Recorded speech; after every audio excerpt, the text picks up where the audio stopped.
प्यारे बच्चों, आज हम बात करेंगे जो आपकी प्री बोर्ड परीक्षा 2022 होने वाली है, उसमें इम्पॉर्टेंट प्रश्न कौन कौन से आ सकते हैं और किस तरीके से होगी। तो बच्चों, आपको पता चल गया होगा आपका परीक्षा का पैटर्न कैसा है। तो इसमें जो आपका जो एग्ज़ाम होगा, वो पेपर जो होगा वो आपका 70 नंबर का होगा। 30 नंबर आपके जो है वो प्रैक्टिकल और प्रोजेक्ट के लिए निर्धारित किए गए हैं। कौन कौन से प्रैक्टिकल जो है आप कर सकते हैं और कौन कौन से प्रोजेक्ट आपको बना सकते हैं, तो उसके भी वीडियो चैनल की प्लेलिस्ट में डले हुए हैं। तो उसमें जा कर के देख करके आप जो है उनकी हेल्प लेकर के जो है आप अपने प्रोजेक्ट्स तैयार कर सकते हैं साइंस के।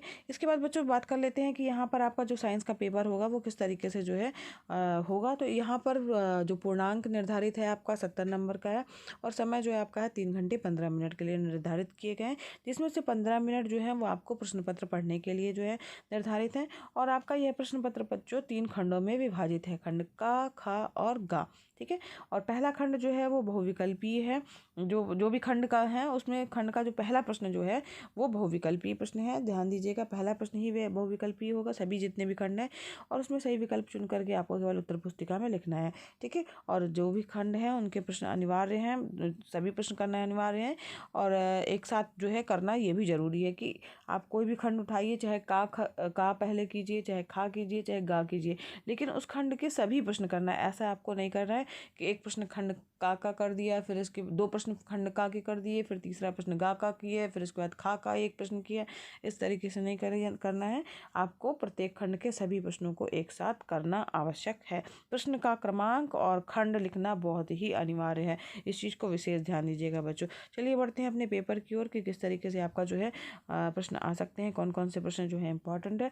तो खंड का जो है वो है आपका बहुविकल्पीय प्रश्न और ये फिजिक्स की तरफ से है। इसमें क्वेश्चन जो रहेंगे वो फिजिक्स की रहेंगे, फिजिक्स वाले पार्ट से रहेंगे।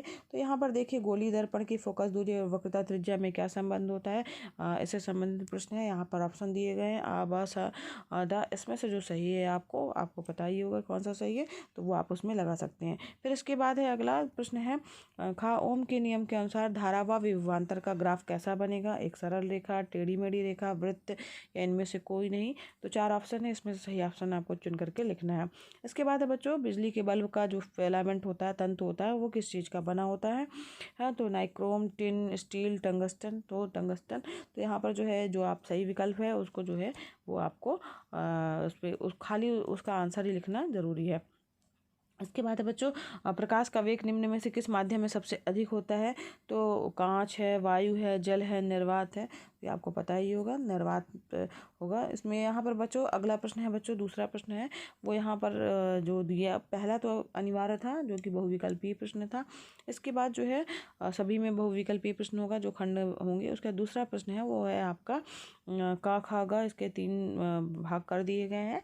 तो का प्रश्न है आपका 15 सेंटीमीटर फोकस दूरी वाले अवतल लेंस के सामने जो है 30 सेंटीमीटर की दूरी पर 2 सेंटीमीटर की दूरी पर एक 2 सेंटीमीटर लंबाई की एक जो है वो वस्तु रखी गई है और बनने वाले प्रतिबिंब की स्थिति आपको बतानी है, प्रकृति बतानी है और उसका आकार किस तरीके से होगा। ये 4 नंबर का क्वेश्चन है, तो ये आपको करना है। इसके बाद जो है परावर्तन के नियम लिखने हैं आपको कि परावर्तन के कौन से नियम हैं, और यहाँ पर जो है किसी चालक के प्रतिरोध से क्या तात्पर्य है और ये किन किन कारकों पर निर्भर करता है। ये जो है इंपॉर्टेंट क्वेश्चन है, तो यहाँ पर जो है ये क्वेश्चन आपको तैयार रखने हैं। फ्लेमिंग के फिर तीसरा प्रश्न जो है वो है आपका फ्लेमिंग के दाएं हाथ का नियम लिखना है यहाँ पर। और इसके बाद जो है यहाँ चित्र अनुसार जो है वो प्रतिरोध को संयोजित किया गया है और ए और सी, जो भी ए है और सी के बीच जो है वो तुल्य कितना प्रतिरोध होगा वो आपको ज्ञात करना होगा। तो इस प्रश्न को आपको करना है। ये प्रश्न आपका 4 नंबर के लिए निर्धारित किया गया। अगला प्रश्न है, जो विद्युत जनित्र है वो किस सिद्धांत पर कार्य करता है, उसका चित्र बना करके उसकी कार्यविधि को आपको समझाना है। ठीक है। तो इस प्रकार से ये खंड का जो है समाप्त हुआ।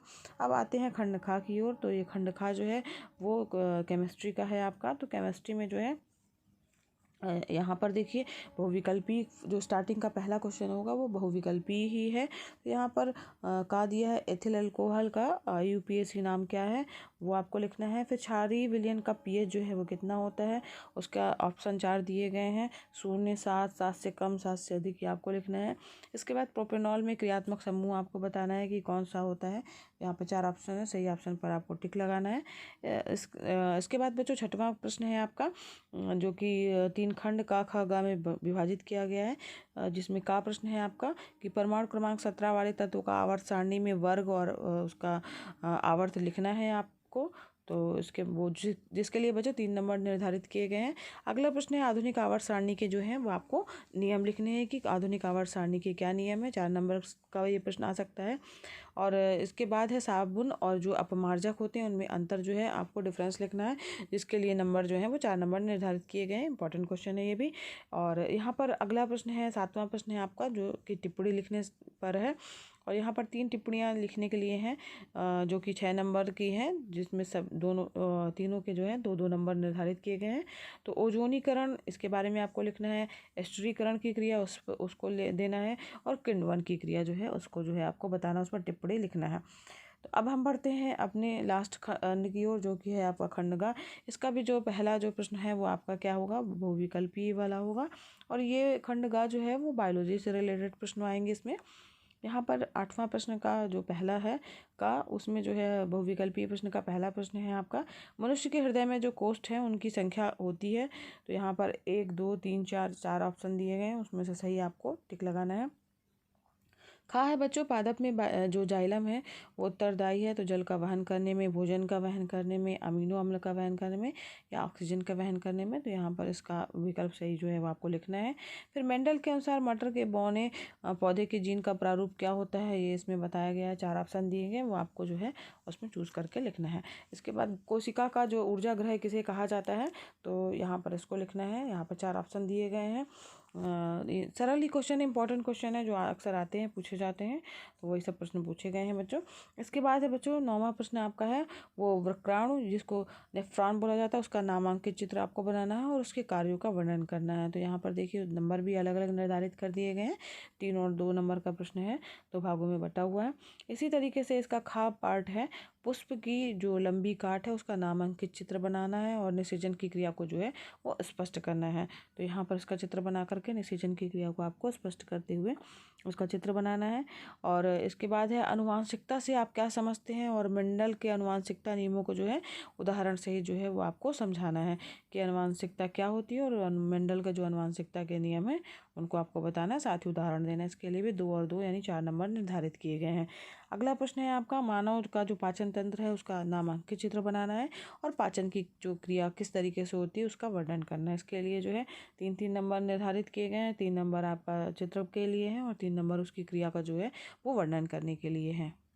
तो इस प्रकार से बच्चों ये आपका पेपर जो है वो 3 खंडों में विभक्त है, और इन सभी खंड को करना ज़रूरी है। और खंड को, जिस खंड को आपको करना है वो आप जो भी खंड आप उठा रहे हैं उसके सारे क्वेश्चन को एक साथ ही करना ज़रूरी है। ठीक है, तो आप इस तरीके से अपना पेपर जो है आपका जो है प्री बोर्ड का आ सकता है। और ये क्वेश्चन सभी जो इसमें आए हुए हैं वो सारे इंपॉर्टेंट प्रश्न हैं, तो इनको आप तैयार कर सकते हैं बच्चों। और बच्चों अगर ये वीडियो आपके लिए कुछ हेल्पफुल लगा हो तो वीडियो को ज़रूर लाइक कीजिएगा। चैनल पर नए हैं बच्चों तो चैनल को सब्सक्राइब कीजिएगा।